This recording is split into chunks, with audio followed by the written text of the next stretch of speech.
ঝুমুরকে ধরতে গেলে হাতে নাতে ধরে সহদেবকে উচিত শিক্ষা দিল রাঙা। অন্যদিকে জল থেকে বের করতে চায় কবিতা রাঙাকে। সম্পূর্ণটা জানতে এক্ষুনি চ্যানেলটিকে সাবস্ক্রাইব করে না টেনে দেখতে থাকুন। গল্পের শুরুতেই আমরা দেখতে পারবো রাগামতি ঝুমুরকে নিয়ে সেই ফরেস্ট ফাইটার দলের ক্যাম্পে চলে আসে। কবিতা তখন বলে, রাগা তুই এটা কি করলি? তুই কেন ঝুমুরকে এখানে আনতে গেলি? তোর জন্য কিন্তু আমরা বিপদে পড়তে চলেছি। গ্রামের সকল লোকেরা এসে আমাদেরকে দোষারোপ করতে শুরু করে দিয়েছে।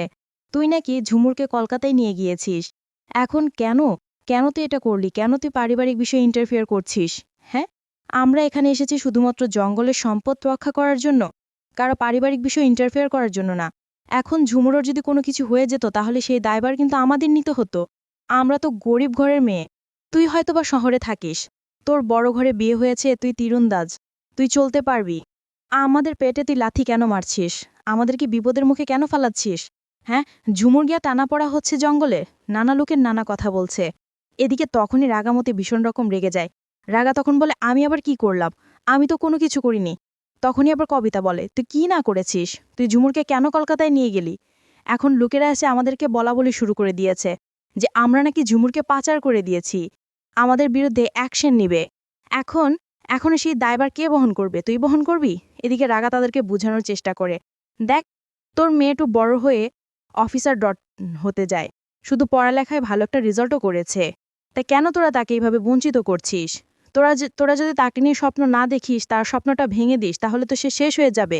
এত অল্প বয়সে তাকে বিয়ে দেওয়া ঠিক হবে না। তাই তোদেরকে বলছি, তোরা এমন কোনো কাজ করবি না যার তার জীবনটা নষ্ট হয়ে যায়। আমি তোদেরকে বলছি, তোরা তাকে পড়াশুনো করা, দেখবি সে তোদের মুখ উজ্জ্বল করবে। জঙ্গলের মেয়ে বলে কি তার কোনো শখ, আলাদা ইচ্ছে কোনো কিছু থাকতে পারে না? তার বড় একটা ইচ্ছা অফিসার হবে। তাই তোরা কোনোভাবে এই সব কিছুর মধ্যে বাধা হয়ে দাঁড়ালে আমি কিন্তু কোনোভাবেই তোদেরকে ছেড়ে দিব না। আমি কিন্তু তোদেরকে এই কথা বলে দিলাম। এদিকে তখনই কবিতা তাকিয়ে থাকে রাগার দিকে, আর তখনই রাঙা ঝুমুরের কাছে এসে বলে, যা, তুই এখন তোর বাবা মার সঙ্গে যা। কোনো বিপদ বা কোনো কিছু হলে তুই শুধু আমাকেই বলবি, বাকি জিনিসটা আমি দেখে নেব। এত সহজে তোর স্বপ্নটা আমি শেষ হতে দিব না। তুই তোর স্বপ্ন পূরণ করতে পারবি। তুই এখন থেকে ভালো করে পড়াশোনা শুরু করে দে, ভালো করে প্রিপারেশনটা নেওয়া শুরু করে দে। এ বলে তখন রাগামতি রাগামতি তখন ঝুমুরকে সাহস জোগানো শুরু করে দে। এদিকে ঝুমুর তখন বলে, রাগা দিবি, তুই আমার পাশে আছিস তো? তুই সবসময় আমার পাশে থাকবি তো? রাগা তখন ঝুমুরকে জড়িয়ে ধরে ফেলে এবং বলে, আমি সবসময় তোর পাশে আছি রে, সবসময় তোর স্বপ্নটা পূরণ হবে। অন্যদিকে তখনই ঝুমুরকে তার বাবা এবং মা সেখান থেকে নিয়ে চলে যায়। খুব ভালোভাবেই রাগামোড়া তোদেরকে খুব ভালোভাবে বুঝিয়ে দেয়। বাড়ির মধ্যে বিয়ের তোড়জোড় শুরু হয়ে যায়। সকলে গয়না পত্র নিয়ে আসে। প্রমিতা, নবরণ সকলে গয়না দেখা শুরু করে দেয়। নিচে নেমে আসে ময়না। ময়না এসে বলে, ও মরে যায়, এত গয়না? আমার বিয়েতে তো এত গয়না ছিল না, হঠাৎ করে এত গয়না?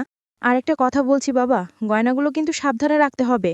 বাড়িতে কিন্তু চোরের অভাব নেই, কখন কি হয়ে যায় তা তো আর বলা যায় না। এদিকে তখনই নবরণ ময়নার দিকে তাকিয়ে বলে, হ্যাঁ বৌমা, তুমি একদম ঠিক কথাই বলেছ।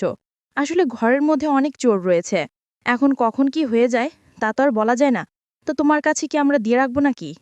ময়না তখন বলে, আমার কাছে দিয়ে রাখলে ভালোই হয় বাবা, আমি সেগুলোকে সাবধানে রাখবো, আপনি চিন্তা করবেন না। এতগুলো গয়না দেখে তো গা কেমন জানি করছে, কখন কি জানি হয়ে যায়। এই কথাগুলো বলতে থাকে, তখনই দেখা যাবে রাগামতির এই কর্মকাণ্ড দেখে কবিতা নিজেকে আর সামনে রাখতে পারছে না, সবাইকে বিপদের মুখে ফেলছে রাঙা। আর তখনই অপর মহলে স্যারকে ফোন করে, আর তখনই কবিতাকে বোঝানোর চেষ্টা করে, একবার অনন্ত সুযোগ দেওয়া দরকার, এত তাড়াতাড়ি স্যারকে ফোন করা উচিত হবে না। কবিতা তখন বলে, আমার মুখের ওপর কথা বলতে চাস না? আমি যেটা বলছি সেটাই হবে, আমি এক্ষুনি ফোন করে সবটা জানাবো। তোদের জন্য কি আমি বিপদে পড়ব নাকি? শোন, আমি কিন্তু কমপ্লেন করলে তোদের সকলকে বরখাস্ত করতে পারি। হ্যাঁ, আমাদের কাজ হলো জঙ্গলের সম্পদ রক্ষা করা, কারো পারিবারিক বিষয়ে আমরা ইন্টারফেয়ার করতে যাব না। আর রাঙাজি কাজটা করেছে, ওই স্যামের ছেলেকে পুলিশের হাতে ধরিয়ে দিয়েছে। এখন ও কি আমাদেরকে ছেড়ে কথা বলবে? অনেক টাকা পয়সার মালিক, আমাদেরকে কোনোভাবে ছেড়ে কথা বলবে না। রাগা তখন বলে, যত টাকা পয়সার মালিক হোক না কেন, তার ছেলে অন্যায় করেছে, অন্যায় শাস্তিটা পেতেই হবে। আমার কাছে প্রমাণ ছিল, সেই প্রমাণটা আমি দিয়ে দিয়েছি। তার যাবজ্জীবনও হতে পারে, অনেক বছর জেলও হতে পারে, তাকে কোনোভাবেই ছাড়ানো যাবে না। আমি এর জন্য লড়াই করে যাব। তোরা যা খুশিটা করতে পারিস। এদিকে কবিতা রাগার দিকে তাকিয়ে বলে, তুই আমার মুখের উপর কথা বলছিস? হ্যাঁ, মুখের উপর কথা বলছিস? আমি কিন্তু এক্ষুনি যেন তোকে এখান থেকে বের করে দিতে পারি। রাগা তখন বলে, তুই আমার উপর কেন এভাবে রেগে যাচ্ছিস? শুধু জঙ্গলের সম্পদ কেন, মানুষগুলোকে রক্ষা করার দায়িত্ব তো আমাদের না? আমি তো যা করছি ভালোর জন্যই করছি। আমার নিজের কোনো স্বার্থ আছে নাকি এর মধ্যে? আমার নিজের তো কোনো স্বার্থ নেই। অন্যদিকে কিছুক্ষণ পরে নিচে নেমে আসে সার্থকী। সার্থকী এসে বলে, কি ভেবেছিলি এই স্বর্ণগয়না এনে ধুমধাম করে বিয়ে দিবে? কিছু করতে পারবে না। রাঙা তো আবার এই বাড়িতে ফিরে আসবে। আর রাঙা ফিরে আসলে দেখতে পারবে কি একটা বিপদ হয়। প্রমিতা তখন বলে, রাঙাই বাড়ির বউ, রাঙা তো অবশ্যই আসবে, তাই না? তখন এবার সার্থকী বলে যে হ্যাঁ, রাঙা আসবে। আর সেজন্য আমি সিদ্ধান্ত ফেলে নিয়েছি। আমি এখানে থাকবো না, আমি চলে যাব। এই বিয়েতে আমি থাকতে পারবো না। কোনো বিপদ-আপদ হবে সেটা আমার উপর এসে পড়বে, যেটা আমি কখনো কল্পনা করতে পারি না। এদিকে রাগামতিকে কাজ দেয়। অনেকগুলো আলোর বস্তা, চালের বস্তা তাকে একা টেনে আনতে হবে। কিন্তু তার এক হাত তো পুরো অচল হয়ে গিয়েছে। সে কোনোভাবেই সেগুলোকে টেনে আনতে পারছে না। তবু রাগামতি হাল ছেড়ে দিচ্ছে না। রাগামতি অনেক কষ্ট করে হলেও এক এক করে বস্তাগুলো ঘরের ভিতরে আনা শুরু করে। তাকে তখন একটা মেয়ে এসে বলে, বলছিলাম কি, রাঙার তো এক হাত অচল, তাকে একটু আমরা সাহায্য করি না? কেমন হয়ে যাবে? আর তখনই কবিতা বলে, বেশি পাকোয়ামি করিস না, যেটা করে সেটা করতে হবে। রাগার কাছে এসে তার সহযোগী এক মেয়ে এসে বলে, আচ্ছা রাঙা, তোর তো বাড়িতে একটা বিয়ের অনুষ্ঠান, তো তুই ছুটি নিলেই পারতি। হঠাৎ করে কেন তুই এখানে আসতে গেলি বলতো? এই কথায় শোনার পর রাগা তখন পুরনো কথাগুলো মনে করতে থাকে। কি করে যাবে এখন সেই বাড়িতে? এই কথাগুলো বারবার মনে করতে থাকে। এদিকে হঠাৎ করে ফোন করে। স্যার ফোন করে আর তখনই রাঙার সঙ্গে কথা বলতে চায়, তখনই রাঙাকে ফোনটা দেয়। রাঙাকে ফোন দেওয়ার পর স্যার তখন বলে, রাঙা, তোমার নামে এসব কি শুনছি? তুমি কেন বাড়াবাড়িটা করছো?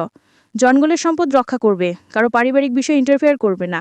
রাঙা তখন বলে, স্যার, আমি তো এখানে অন্যায় কোনো কিছু করিনি। আমি ওই মেয়েটার জীবন বাঁচিয়েছি। সেই মেয়েটির বিপদে পড়েছিল। কলকাতায় তার সম্মান নষ্ট হয়ে যাচ্ছিল। আমি সেই ছেলেকে পুলিশের হাতে ধরিয়ে দিয়েছি। এখন অন্যায় প্রতিবাদ কি করা যাবে না? শুধু ফরেস্ট ফাইটারের হয়েছি বলে শুধু জঙ্গলকে রক্ষা করতে হবে, মানুষদেরকে নয়? তা কি করে হতে পারে? তোরা যা খুশি তা করতে পারিস, কিন্তু আমি আমার কাজ চালিয়ে যাব। এই বলে তখন চিৎকার করে ওঠে। এই ছিল আপডেট। আপডেট পেতে সাবস্ক্রাইব করে রাখুন।